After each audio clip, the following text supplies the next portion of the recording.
a while. I think it's been about 2 to 3 months since the last time that I've been on YouTube per se. And in general, me and social media, there's been a lot of distance between me and social media. But right now I'm so happy to be here, and I hope you're having an absolutely beautiful start to this year. This year had honestly feels insane that we're still in January. I feel like for me at least, this last month has been just so full of life, and so many things have been happening within this last month. There's so many absolutely beautiful things, and I really feel truly in my heart that a lot of it is because of the space that I have away from social media, which I'm very grateful for, because I'm able to really focus on the things that I love and allow me to really be a part of life. 2 years ago, I deleted my Instagram and TikTok. I remember the day I decided to delete them, and between both accounts, I had about 22,000 followers and millions of views from going viral a few times. I felt so scared, and I was hoping that I wasn't making one of the biggest mistakes of my life.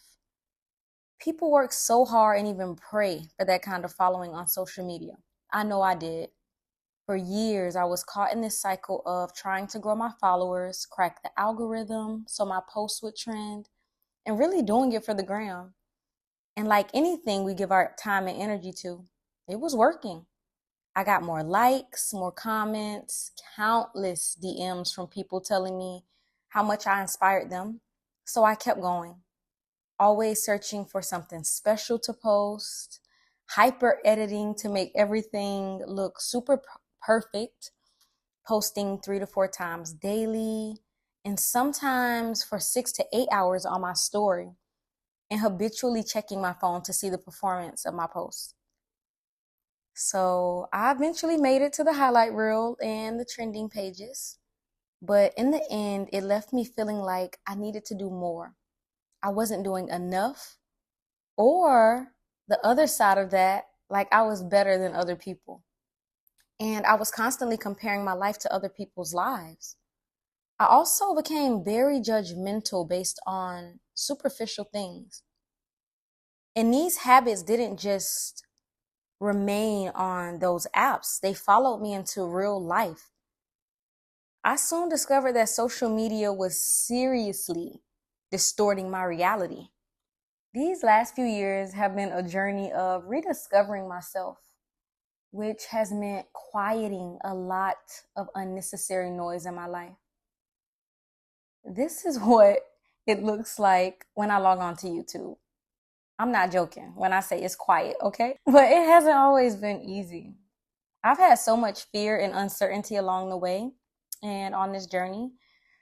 The fear of missing out or missing an opportunity, the fear of being alone or disconnected, the fear that no one will know about me, my business, products, or things that I create, or that I won't be booked or hired. It felt like my entire life was built around these apps, and if I deleted them, then I would be losing myself. But I'm here to tell you, the funny thing about finding yourself is realizing that you were never lost to begin with. Between deleting Instagram and TikTok and leaving America 5 years ago, after buying a one-way ticket to Bali to travel the world, I want to share with you real things that have changed my life in the real world. Here's a glimpse of what my life looks like without Instagram and TikTok.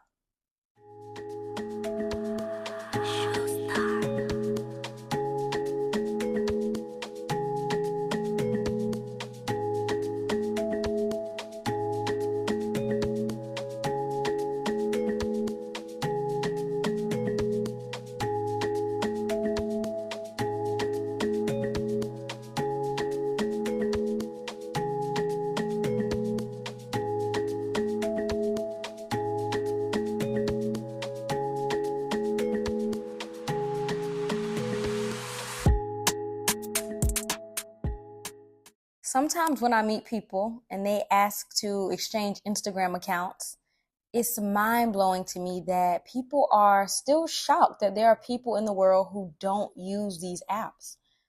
It really just lets me know that so many of us are truly convinced that we have to be online in order to exist.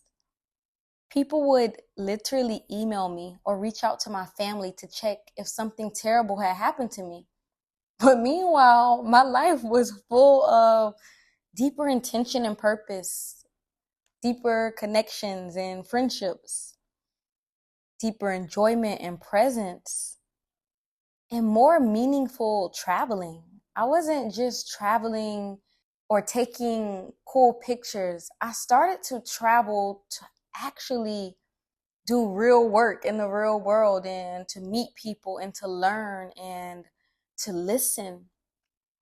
To be honest, after Instagram and TikTok, my life got more exciting because I wasn't just doing it for the gram anymore or scrolling and wishing I was living some other reality. I was really beginning to be more present in my body, in my mind, and opening my heart. We do not have an infinite amount of time here. I'm going to repeat that again. We do not have an infinite amount of time here. Every single moment our body is decaying just a little bit more. The last 5 years of my life have gone by so fast. It feels like I blinked and somehow I ended up 29 years old. And when I reflect on how I spent the time, I realize that I spent the first half trying to live up to other people's standards, especially growing up in Miami. That meant either being on top or being an average Joe. I spent the second half of my life chasing fleeting things. And this part of my life is where I live meaningfully. Bahasa Indonesia. Sedikit bahasa ya. Dari mana? Saya dari Amerika. The average human lifespan is 80 years old. Just for a little bit of perspective, planet Earth is predicted to be about 4.5 billion years old, right? Our time here is very brief. According to the book 4,000 Weeks, which I highly, highly, highly recommend, if we live to 80 years old, we have just about 4,000 weeks in total. I'm a few months away from 30, so I've already used about 1,560 of those weeks. That leaves me with just about 2,440 weeks to go. But here's the thing. Those weeks are not guaranteed. As of 2024, the average person is spending between 6 to 7 hours on the screen. Whether that's scrolling social media, watching YouTube videos, browsing apps, perhaps maybe you work online and you have to use the computer for your remote work. But that's about 46 hours per week or 100 full days per year. I volunteer with people who are given 6 more months to live. That's 26 weeks. If they spent that same time averaging 6 to 7 hours of screen time, they will only have 12 more weeks, almost half of the last weeks of their precious lives. Spending time with them has changed the way I live my own life tremendously. You start to realize that our time is very limited and we spend so much of it wasted on things that really don't matter. What seems to be most important to people in their final days are connections with people and things they love, the joy they experienced, and the ways they truly feel that they made a difference or not. I remember sitting with someone and going through photo albums from their life. And even with a mild case of dementia, this person repeated the names of loved ones or adventures they took and the impact that they made in their community. And for me, it was a profound reminder. The things that we think are so important in the moment often fade into the background. It's really important how we spend our time and how much we're actually immersed into real life and not in an alternate reality. So today is my last day in Jaipur. I am planning to come back. I'm planning to come back towards the end of my trip in India. And oh my gosh, I was only supposed to be in Jaipur for 4 days, and I've been here for maybe 2 weeks now. So I guess that says a lot about how I feel about my experience here in Jaipur and why I'm planning to come back and obviously be with the family again and see them before I head off back to Bali.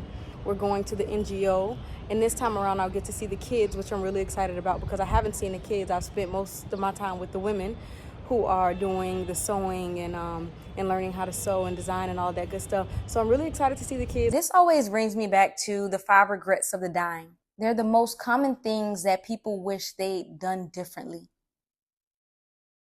So let's explore the 5 regrets of the dying a little bit as living beings while we're still here with a breath and a heartbeat and the opportunity to actually live fully. 1, I wish I had the courage to live a life true to myself, not the life others expected of me. I have witnessed so many different versions of myself throughout the years. Yes, it can be scary to change and no longer fit into an idea or a model of who you thought you were, or other people's ideas of who you are or who you should be. But if you do not have the courage to live a life true to yourself, others will decide what that life is for you. How do we actually live a life that's true to ourselves? Well, first we have to get to know ourselves deeper. So much of who we are is buried underneath someone else's definition of success, or forcing ourselves to live within a box to either fit in or be the best. We are all so unique and have something so special about us that contributes to the whole world.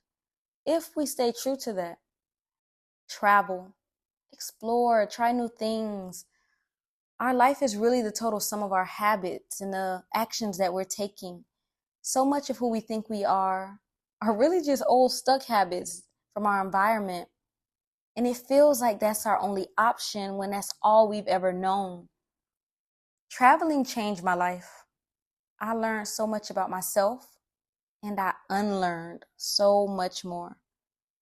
I realized that I actually didn't care that much about Gucci shoes and bags or going out for drinks of alcohol, even though back at home, that was popular.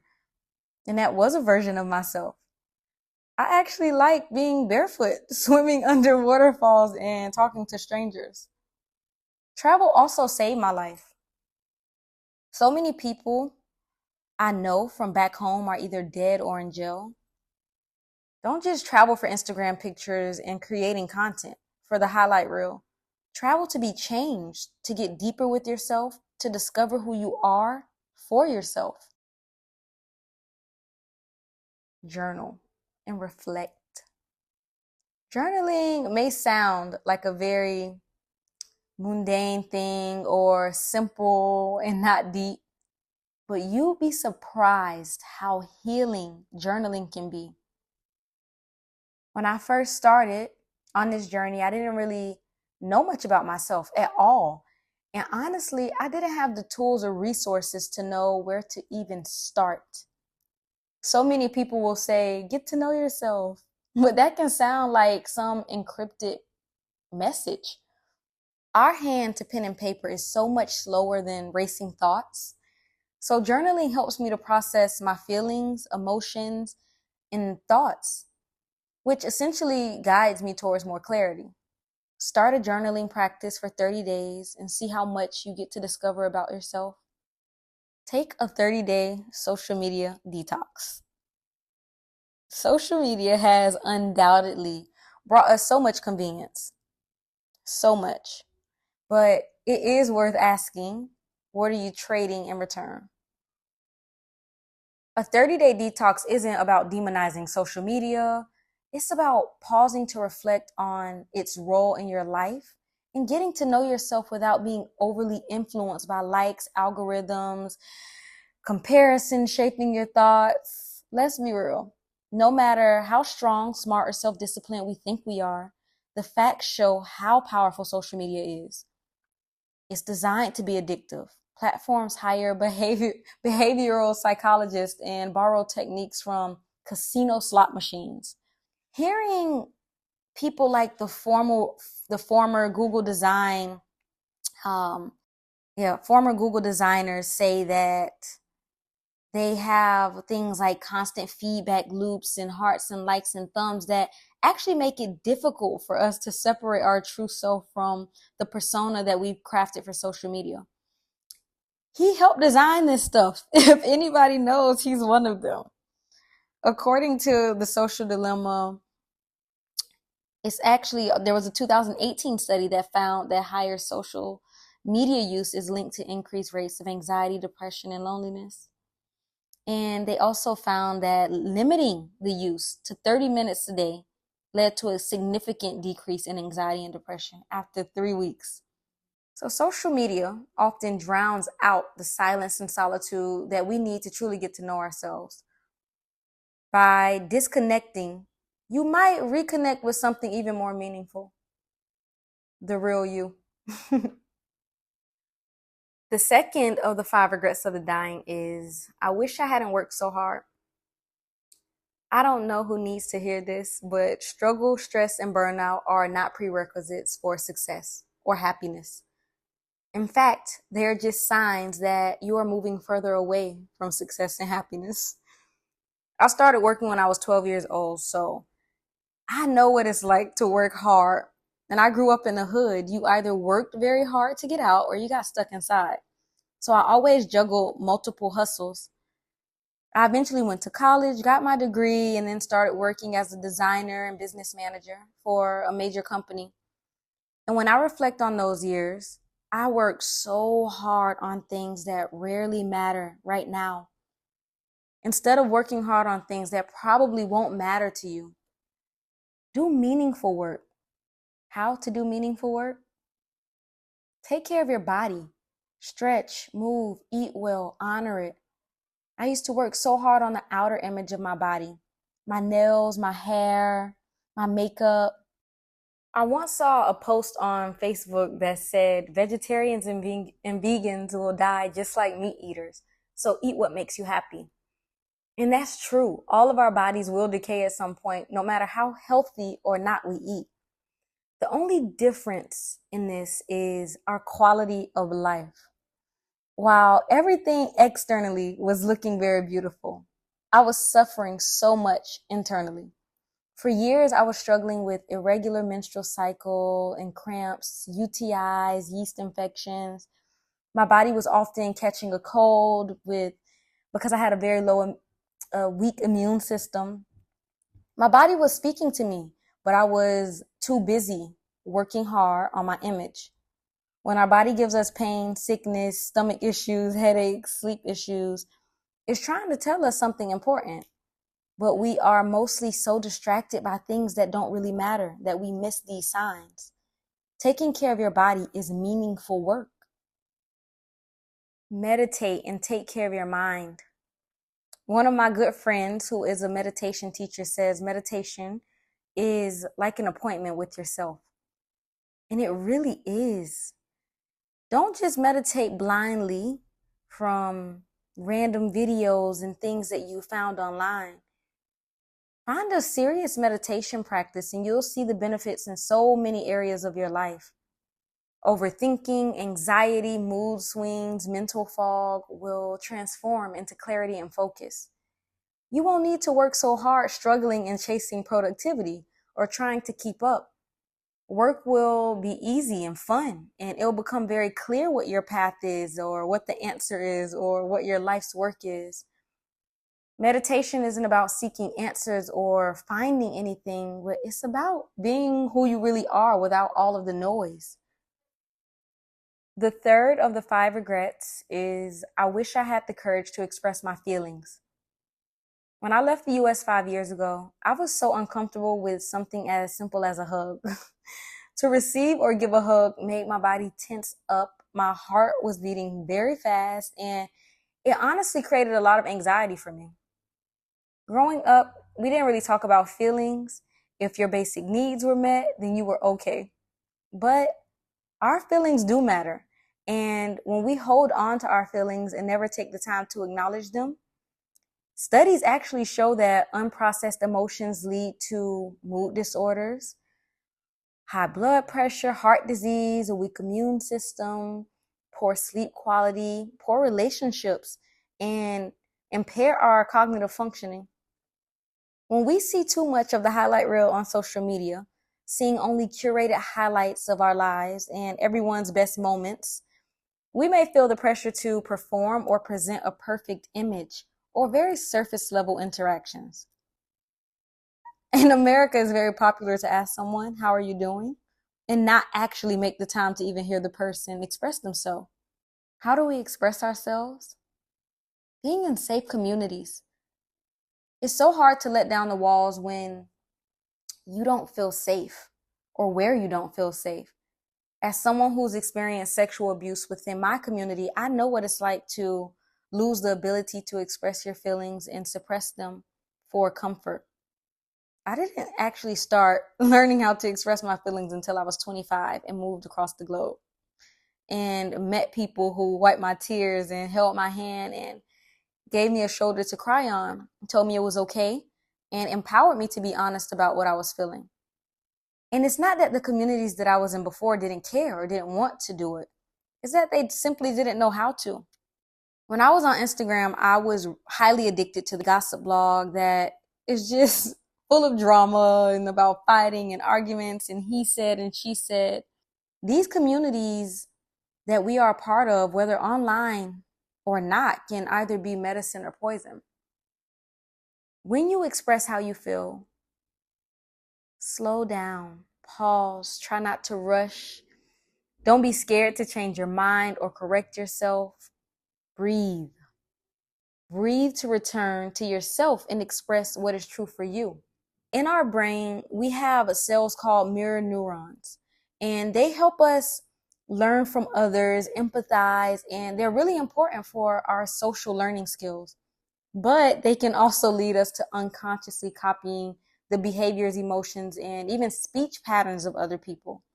This is why we often repeat phrases or adopt opinions we hear from our friends, family, peers, the media, or influencers. Solitude and time alone. Being alone does not equal loneliness.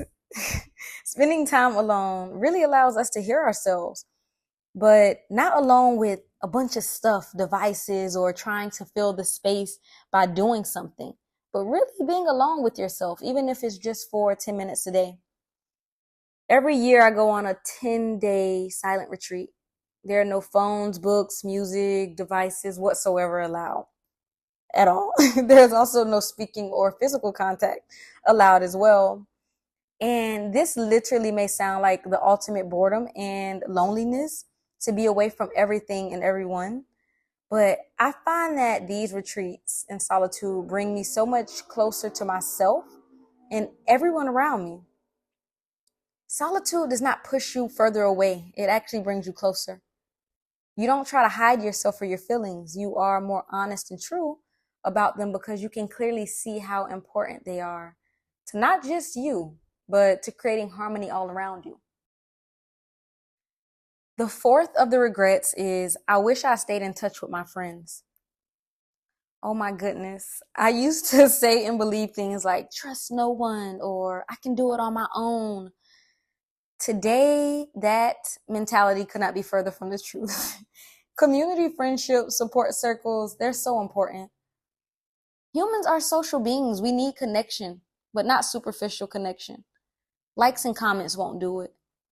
Spending 80 hours a week working and missing time to connect with our children and parents just won't do it. How do we actually stay in touch with friends? Share your time and be present. I remember attending a friend's birthday dinner in Miami a few years ago, and we all got so dressed up and had planned to wear these beautiful dresses and gowns for weeks to go to this very popular and fancy restaurant. And at some point, I looked around the table and it was so silent amongst us, but everyone was scrolling or watching videos online. And that moment changed my life forever.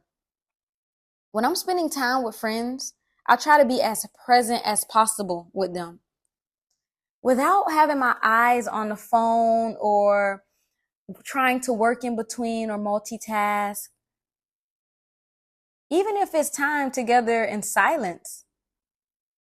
People often ask me, do I miss my family and friends back home? Or while I travel, is it hard to leave friends and family? But honestly, it's not. It feels like the distance doesn't really matter at all because when I'm with them, I'm really with them. Even if we only spend a few hours together, those few hours are well spent and they're very meaningful. So when we're with our friends and family, try to put the phone down, shut off the television, pause the extra work, and really be there with who you love. Try calling and not texting.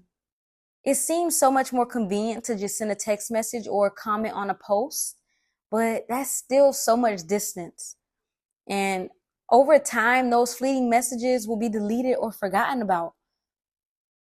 I read a statistic that 81% of Gen Z and millennials feel nervous about calling someone out of fear of awkwardness, silence, fear of saying the wrong thing, or not knowing what to say. These are the things that make us human, and we are scared of ourselves. We prefer filters. Stop filtering your life. Be vulnerable, even if it's difficult. Learn the language, even if you make mistakes. You cannot talk. I wanna dance with somebody. I wanna feel the heat with somebody. I wanna dance with somebody. With somebody who loves me. And the fifth and final regret is I wished I'd let myself be happier. The truth is, we're all on a mission for three things: happiness, peace, and freedom. I've traveled all over the world and we may look for it in different people, places, or things, but deep down, we all want the same thing. But we spend so much time searching for happiness, peace, and freedom in all of the wrong places. There is a real and reliable path to happiness. We don't have to keep walking blindly or getting random spiritual tips from YouTube or Instagram just to feel ourselves still stuck, spiraling, or confused. When we speak about happiness, we often think about a lot of things outside of ourselves, things that are always changing and always will be changing. But there is a much deeper level of happiness that has nothing to do with external things, but instead our own mental state. And as inspiring as vision boards and affirmations are, we actually have to live the vision and walk in the affirmation. 5 years ago, it became very clear to me that I wasn't happy.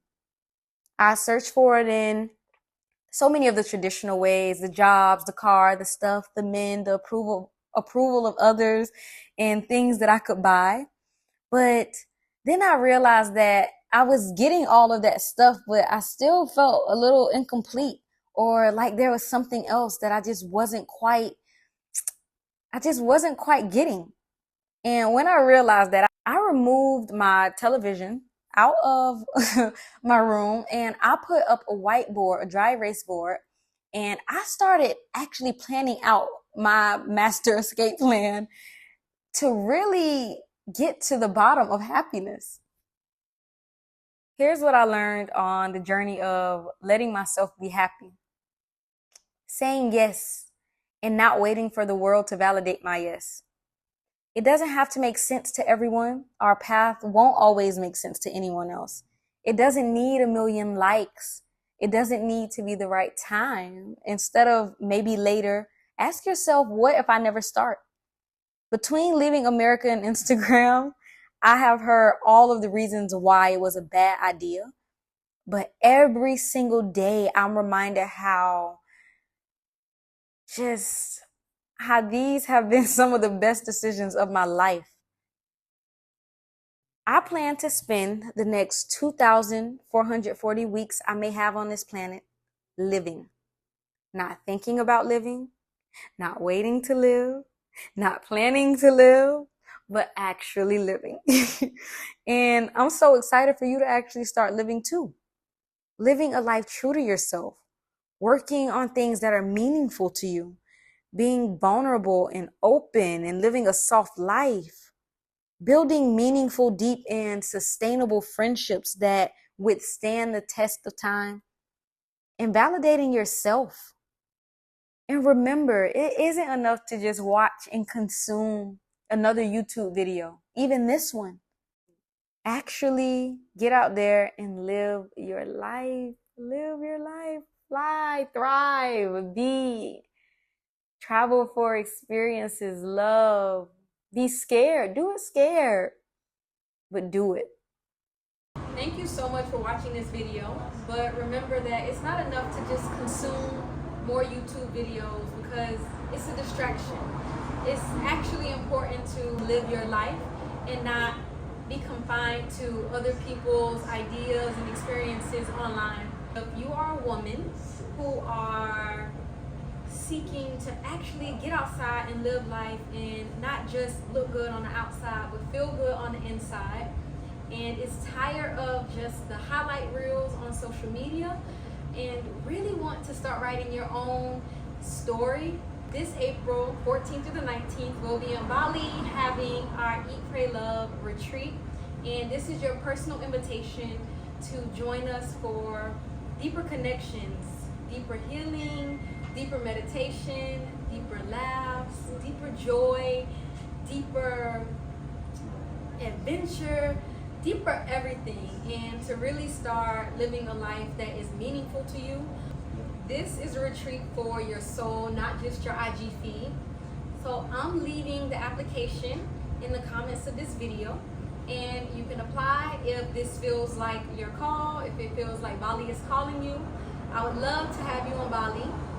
The retreat does have limited spots to maintain the intimacy of the space so that we all can really get deep and go deep together and really enjoy being in a space around sisterhood, around community, and around friendship.